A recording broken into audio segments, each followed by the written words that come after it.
저는 올해로 퇴직한 지 3년째가 됩니다. 40년 가까이 다닌 회사를 떠나고 나니 처음엔 허전함이 컸죠.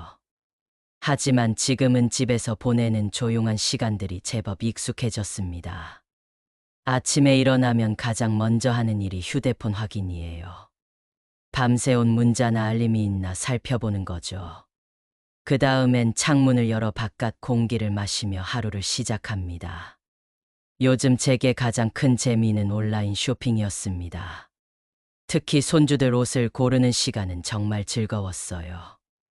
7살 된 손녀와 5살 된 손자의 옷을 보면서 이것저것 담아두곤 했죠.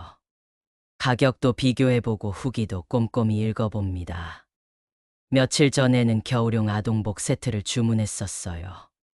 손녀가 좋아할 만한 핑크색 패딩과 손자용 네이비 점퍼였죠. 결제하면서도 기분이 좋았습니다. 아이들이 입고 좋아할 모습이 벌써 그려졌거든요. 그런데 이상했습니다. 주문한 지 일주일이 지났는데도 배송 소식이 없었어요. 보통은 2에 3일이면 오는데 말이죠. 혹시 배송이 지연된 건가 싶어 주문 내역을 다시 확인해 봤습니다. 그런데 더 이상한 건 제 주문 목록에서 그 옷들이 보이지 않는다는 거였어요. 분명히 주문했는데 기록이 없다니. 혹시 제가 착각한 건가 하는 생각도 들었습니다. 나이가 들면서 기억력이 예전 같지 않다는 걸 가끔 느끼거든요. 그런 의문을 품고 지낸 지 이틀쯤 지난 어느 저녁이었습니다. 저녁 뉴스를 보며 차를 마시고 있는데 휴대폰에서 문자 알림음이 울렸어요. 발신자는 모르는 번호였습니다. 문자 내용을 읽어보니 이런 내용이었어요. 고객님께서 주문하신 상품의 배송이 지연되고 있습니다. 확인이 필요하오니 아래 링크에서 결제를 다시 완료해 주시기 바랍니다. 그 밑에는 파란색 링크가 하나 달려 있었습니다. 얼핏 보기엔 평범한 배송 안내 문자 같았어요. 하지만 뭔가 이상했습니다. 어떤 쇼핑몰에서 온 건지도 명시되어 있지 않았거든요. 손가락을 링크 위에 올려놓고 망설였습니다. 혹시 정말로 제가 주문했던 그 아이들 옷 배송이 지연된 건 아닐까요? 그렇다면 빨리 처리해야 아이들이 추워지기 전에 받을 수 있을 텐데. 하지만 마음 한편으로는 불안함이 스멀스멀 올라왔습니다. 며칠 전 아들이 전화해서 한 말이 떠올랐거든요. 엄마, 요즘 가짜 택배 문자 많이 온다던데 이상한 링크는 절대 누르지 마세요. 그때는 내가 그런 거에 속겠니라고 대답했었죠. 하지만 지금 직접 그런 문자를 받고 보니 상황이 달랐습니다. 진짜인지 가짜인지 구분하기가 생각보다 어려웠어요. 링크를 누르면 뭐가 나올까요? 정말 배송 확인 페이지가 나올까요? 아니면 이상한 사이트로 연결될까요? 머릿속이 복잡해졌습니다. 결국 전 문자를 끄고 휴대폰을 내려놓았어요. 일단 생각할 시간이 필요했습니다. 너무 성급하게 행동하면 안 될 것 같았거든요. 그날 밤 잠자리에 들면서도 그 문자 생각이 계속 났습니다. 혹시 진짜 급한 배송 문제라면 어쩌지? 하지만 가짜라면 또 어쩌지? 두 가지 걱정이 번갈아 가며 머릿속을 맴돌았어요. 새벽에 한 번 더 문자를 확인해 봤습니다. 여전히 그 링크는 거기 있었고, 여전히 저는 그것을 누를지 말지 결정하지 못하고 있었죠. 그렇게 작은 균열 하나가 제 평온한 일상 속으로 스며들기 시작했습니다. 겉으로는 별것 아닌 것처럼 보였지만 마음 깊은 곳에서는 뭔가 불안한 기운이 자라고 있었어요. 아침이 되자 새로운 하루가 시작됐지만 어제와는 분명 다른 느낌이었습니다. 마치 평상시 입던 옷이 갑자기 어색해진 것처럼 익숙하던 일상이 조금씩 낯설어지고 있었죠. 다음 날 아침 평소처럼 현관문을 열고 밖을 내다봤습니다. 그런데 문 앞에 상자 하나가 놓여 있더군요. 택배였어요. 처음엔 뭔가 왔구나 하고 반가워했습니다. 하지만 상자를 자세히 보니 이상했어요. 제 이름과 주소는 맞는데 보낸 곳이나 쇼핑몰 이름이 적혀 있지 않았습니다. 그냥 검은 박스테이프로 대충 포장된 갈색 상자였죠. 상자를 들어보니 그리 무겁지도 않았어요. 흔들어 보니 안에서 뭔가 움직이는 소리가 났습니다. 혹시 제가 주문했던 아이들 옷이 늦게 온 걸까요? 하지만 기억을 아무리 되짚어봐도 이런 포장으로 온 적은 없었습니다. 보통은 쇼핑몰 로고가 찍힌 박스나 비닐 포장지로 오는데 말이죠. 잠깐, 설마 어제 그 문자와 관련이 있는 건 아닐까요? 순간 등골이 서늘해졌습니다. 하지만 곧 이런 생각이 들었어요. 너무 예민하게 생각하는 거 아닌가. 그냥 포장이 바뀐 걸 수도 있잖아. 상자를 들고 집 안으로 들어갔습니다. 거실 탁자 위에 올려두고 한참 바라봤어요. 뜯어볼까 말까 망설여졌습니다. 그때 휴대폰 벨소리가 울렸습니다. 모르는 번호였어요. 평소 같으면 안 받았을 텐데 어제부터 신경이 예민해져서인지 받게 됐습니다. 여보세요. 상대방은 남자 목소리였어요. 나이는 30대 정도로 들렸고 말투가 정중했습니다. 안녕하세요, 고객님. 한진 택배입니다. 한진 택배라고 하니까 조금 안심이 됐어요. 그래도 조심스럽게 대답했습니다. 네, 뭔 일이시죠? 고객님 댁에 배송된 택배가 있는데요. 잘못 배송된 것 같습니다. 확인차 연락드렸어요. 아, 정말 잘못 온 택배였구나. 그제야 마음이 놓였습니다. 네, 맞아요. 방금 받았는데 제가 주문한 게 아닌 것 같더라고요. 죄송합니다, 고객님. 저희 실수입니다. 그런데 정확한 처리를 위해서 고객님 성함과 주소를 다시 한번 확인해 주실 수 있을까요? 그 말을 듣는 순간 뭔가 이상하다는 생각이 들었습니다. 택배를 잘못 보냈다면서 왜 제 정보를 다시 물어보는 거죠? 이미 주소를 알고 있으니까 택배를 보낸 거 아닌가요? 그런데 주소는 이미 아시는 거 아닌가요? 택배를 보내셨으니까요. 상대방이 잠깐 망설이는 것 같았습니다. 아, 네. 맞습니다. 하지만 전산상 확인이 필요해서요. 혹시 성함만이라도. 이때부터 심장이 빠르게 뛰기 시작했어요. 어제 아들이 했던 말이 다시 떠올랐습니다. 가짜 택배 문자, 개인정보 요구. 이런 것들 말이죠. 잠깐만요. 정말 택배 회사에서 전화하신 거 맞나요? 물론입니다, 고객님. 저희가 택배를 잘못 배송해서 정말 죄송하고요. 목소리는 여전히 정중했지만 뭔가 어색했어요. 진짜 택배 기사들과 통화할 때와는 느낌이 달랐습니다. 보통은 더 바쁘고 간단하게 용건만 말하는데 이 사람은 너무 자세히 설명하려고 했거든요. 그럼 택배 송장 번호를 알려주세요. 송장 번호요? 아, 지금 제가 이동 중이라 바로 확인이 어려운데요. 대신 고객님 성함과 주소만 확인해 주시면 빠르게 처리해 드릴게요. 이상했습니다. 택배 회사에서 전화했다면서 송장 번호도 모른다니요. 게다가 계속 제 개인정보만 물어보려고 했어요. 마음속에서 경보음이 울리기 시작했습니다. 이건 분명 이상한 전화였어요. 하지만 만약 정말 택배 회사라면 어떡하죠? 무례하게 굴면 안 되는데. 양쪽 생각이 머릿속에서 충돌했습니다. 믿어야 할까, 의심해야 할까. 손에 잡힌 수화기가 점점 무거워졌어요. 결국 저는 용기를 내어 말했습니다. 죄송하지만 저는 직접 택배 회사에 확인해 보겠습니다. 혹시 정말 택배 회사라면 고객센터를 통해서 다시 연락 주세요.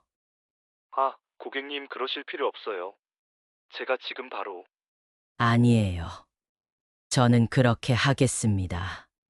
그리고 전화를 끊어버렸어요. 손이 덜덜 떨렸습니다. 등줄기로 식은 땀이 흘렀죠. 혹시 정말 택배 회사였다면 어떡하지? 하지만 뭔가 이상했던 건 분명해요.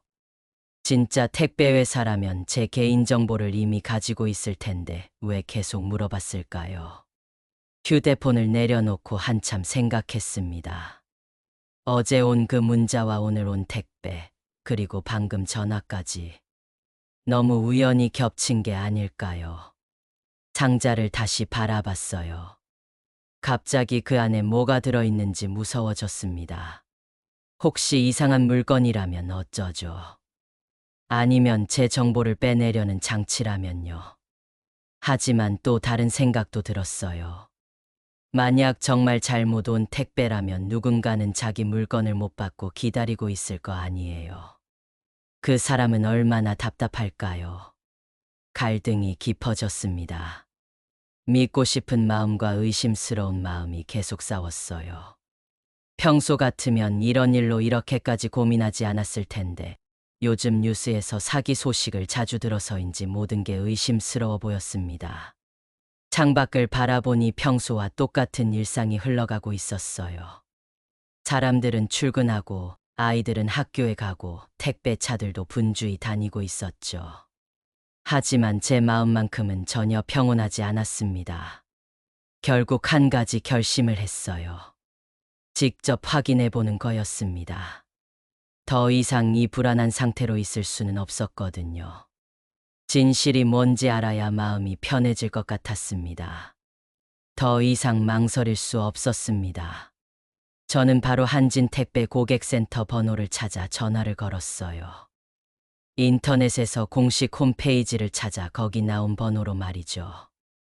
안녕하세요. 한진택배 고객센터입니다. 여자 직원의 목소리였어요. 방금 전 남자와는 완전히 달랐습니다. 안녕하세요.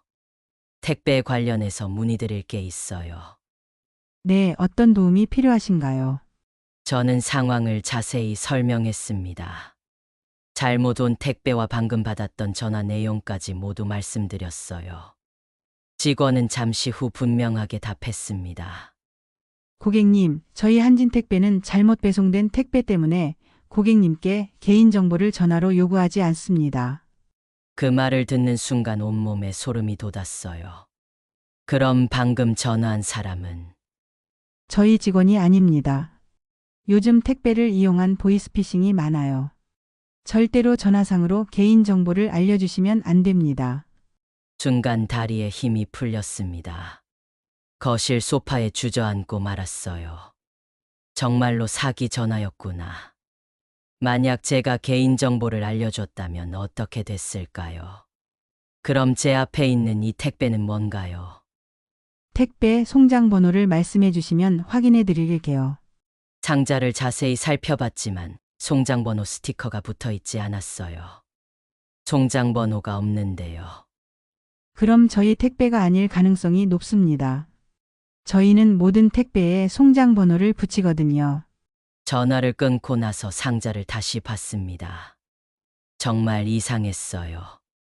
송장번호도 없고 발송인 정보도 없고 그냥 제 이름과 주소만 대충 적혀 있었습니다. 혹시나 해서 상자를 열어봤어요. 안에는 싸구려 플라스틱 장난감 몇 개가 들어 있었습니다. 제가 절대 주문할 리 없는 물건들이었죠. 그제야 모든 게 연결됐습니다. 이 택배는 미끼였구나. 사기꾼들이 저한테 전화할 핑계를 만들려고 보낸 거였어요. 가슴이 두근거렸습니다. 무서움과 동시에 분노가 올라왔어요. 어떻게 이런 식으로 사람을 속일 수 있을까요? 특히 저처럼 나이 든 사람들을 노린다니 정말 비겁했습니다. 그런데 더 무서운 건 제가 얼마나 위험한 상황에 있었는지를 깨닫는 거였어요. 만약 조금만 더 방심했다면, 만약 의심하지 않고 개인정보를 알려줬다면, 상상만 해도 아찔했습니다. 제 통장에서 돈이 빠져나갔을 수도 있고, 제 이름으로 대출을 받았을 수도 있었죠. 아니면 더 큰 사기에 이용당했을지도 모르고요. 어제 받았던 그 문자도 다시 생각해 봤어요. 분명 같은 사기꾼들이 보낸 거였을 거예요.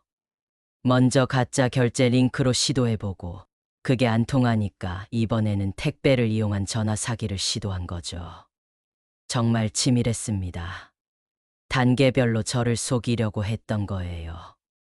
처음에는 급한 마음에 링크를 누르게 만들려고 했고, 그 다음에는 친절한 택배 기사인 척하며 개인정보를 빼내려고 했던 거죠. 휴대폰을 들고 통화 기록을 봤어요.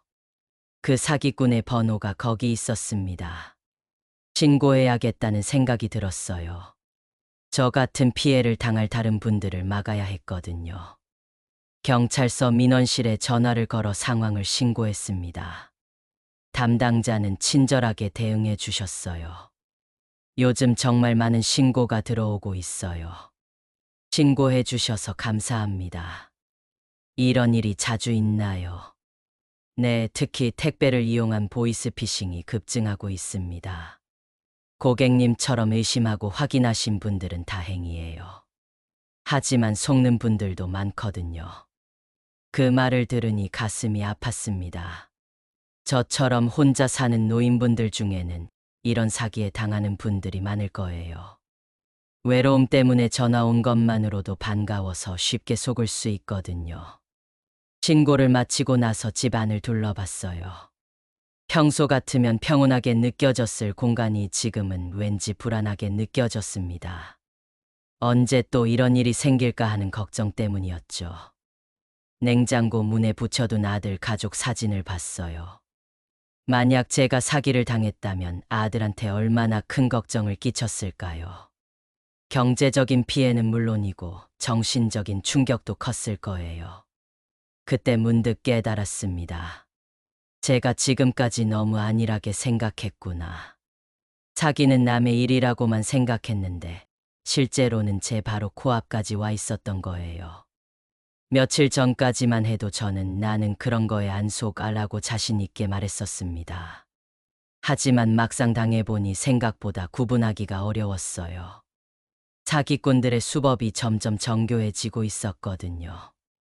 특히 택배라는 일상적인 소재를 이용한 건 정말 교묘했습니다. 요즘 모든 사람이 택배를 받잖아요. 그래서 더 의심하지 않고 넘어갈 수 있었던 거죠. 상자를 다시 봤어요. 겉보기에는 정말 평범한 택배 상자 같았습니다. 하지만 자세히 보니 이상한 점들이 있었어요. 포장이 대충 되어 있고 정식 송장이 없고 발송인 정보가 명확하지 않았죠. 앞으로는 이런 점들을 더 주의 깊게 봐야겠다고 생각했습니다. 그리고 무엇보다 전화상으로 개인정보를 절대 알려주면 안 되겠다는 걸 뼈저리게 느꼈어요. 하지만 동시에 제 자신이 자랑스럽기도 했습니다. 위험한 순간에 직감을 믿고 의심했던 거, 그리고 직접 확인해 본 것 말이에요. 만약 그때 망설이지 않고 개인정보를 알려줬다면 정말 큰일 날 뻔했거든요. 이제 진실을 알았으니 마음은 한결 가벼워졌습니다. 하지만 동시에 새로운 각성도 생겼어요. 앞으로는 더욱 조심해야 한다는 각오 말이죠. 그 일이 있고 나서 며칠이 지났습니다. 마음은 많이 가라앉았지만 여전히 조심스러운 마음이 남아있었어요. 그러던 중 동네 주민센터에서 생활안전교육이 있다는 공지를 봤습니다. 평소 같으면 그냥 지나쳤을 텐데 이번에는 달랐어요. 제가 직접 겪었던 일이라 더욱 관심이 갔습니다. 교육 당일 주민센터 강당에는 저와 비슷한 연령대의 분들이 많이 와 계셨어요. 강사는 40대 정도의 여성 경찰관이었습니다. 차분하고 친근한 목소리로 말씀하시더군요. 요즘 보이스피싱 수법이 정말 교묘해지고 있습니다. 특히 택배를 이용한 사기가 급증하고 있어요. 그 말을 들으니 제 경험이 떠올라 더욱 집중하게 됐습니다. 첫째, 택배 관련 문자에 포함된 외부 링크는 절대 클릭하지 마세요. 정식 택배 회사는 고객에게 결제를 요구하는 링크를 문자로 보내지 않습니다. 맞는 말이었어요. 제가 받았던 그 문자도 생각해보니 어떤 택배 회사에서 온 건지 명확하지 않았거든요. 둘째, 잘못 배송된 택배 때문에 전화가 왔다면 반드시 해당 택배 회사의 공식 고객센터로 직접 확인하세요. 진짜 택배 회사라면 고객의 개인정보를 이미 가지고 있기 때문에 전화로 다시 요구하지 않습니다. 바로 제가 했던 행동이었어요. 그때 직감을 믿고 직접 확인했던 게 정말 다행이었습니다. 셋째, 송장 번호가 없는 택배는 의심해 보세요. 정식 택배 회사는 모든 택배에 송장 번호를 부착합니다. 강사의 설명을 들으며 제가 당했을 뻔한 사기의 전모가 더욱 선명해졌어요. 정말 치밀한 수법이었구나 싶었습니다. 마지막으로 의심스러우면 주저하지 말고 가족이나 경찰서에 신고하세요. 혼자 판단하려고 하지 마시고요. 교육이 끝나고 나서 다른 참가자분들과 이야기를 나눴어요.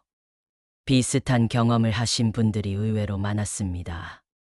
옆자리에 앉으셨던 70대 할머니는 이런 말씀을 하시더군요. 저도 얼마 전에 비슷한 전화를 받았는데 다행히 딸이 옆에 있어서 안 넘어갔어요. 또 다른 분은 처음엔 정말 택배 회사인 줄 알았다고 하시면서 요즘 사기꾼들이 정말 똑똑해졌다고 탄식하셨습니다. 이야기를 나누다 보니 제가 혼자만 겪은 일이 아니라는 걸 알게 됐어요. 많은 분들이 비슷한 위험에 노출되어 있었고 실제로 피해를 당한 분들도 계셨습니다. 집으로 돌아오는 길에 깊은 생각에 잠겼습니다. 제가 이번에 배운 교훈이 무엇인지 정리해 봤어요. 첫 번째는 의심의 중요성이었습니다. 평소 같으면 일심병이라고 여겼을 텐데 이제는 생각이 달라졌어요. 적당한 의심은 나를 보호하는 방패라는 걸 깨달았습니다. 두 번째는 확인의 힘이었어요. 의심만 하고 끝나는 게 아니라 직접 확인하는 용기가 필요하다는 것 말이죠. 그때 택배 회사에 전화하지 않았다면 계속 불안했을 거예요. 세 번째는 나 혼자만의 문제가 아니라는 점이었습니다. 이런 사기는 사회 전체의 문제고 서로 정보를 나누고 도와야 해결할 수 있다는 걸 느꼈어요. 집에 도착해서 현관 앞을 보니 또 택배 상자가 하나 놓여 있었습니다. 이번에는 당황하지 않았어요. 차근차근 확인해 봤습니다. 송장 번호가 제대로 붙어 있고 보낸 곳도 명확했어요. 제가 며칠 전에 주문했던 생활용품이 맞았습니다. 진짜와 가짜를 구분하는 눈이 생긴 것 같았어요. 상자를 열면서 문득 이런 생각이 들었습니다. 예전에는 택배를 받는 게 그냥 기쁘고 설레는 일이었는데 이제는 조금 더 신중해졌구나. 어떤 면에서는 순수함을 잃은 것 같아 아쉬웠지만 다른 면에서는 더 현명해진 것 같아 뿌듯하기도 했어요. 저녁을 먹으면서 아들에게 전화를 걸었습니다. 그동안 있었던 일을 자세히 말씀드렸어요. 엄마, 정말 잘하셨어요. 의심하고 확인한 거 말이에요. 아들의 목소리에서 안도감이 느껴졌습니다. 앞으로도 이상한 전화나 문자 오면 저한테 먼저 상의하세요. 그럴게. 그런데 아들아, 나도 이제 좀 알겠다. 왜 자꾸 조심하라고 했는지 말이야. 네, 엄마. 요즘 정말 사기가 많아요. 하지만 너무 걱정하지는 마세요. 엄마처럼 주의 깊게 살면 충분히 피할 수 있거든요. 전화를 끊고 나서 거실에 앉아 차를 마셨습니다. 창밖으로 보이는 저녁 풍경은 평소와 다름없었어요. 하지만 그 풍경을 바라보는 제 마음은 전과 달랐습니다. 예전보다 조금 더 조심스러워졌지만 동시에 더 단단해진 느낌이었어요. 세상에는 나쁜 사람들도 있다는 걸 인정하면서도 그들 때문에 움츠러들지는 않겠다는 다짐이 생겼습니다. 의심은 나를 불편하게 만들지만 동시에 나를 지켜주는 가장 든든한 방패라는 걸 깨달았어요.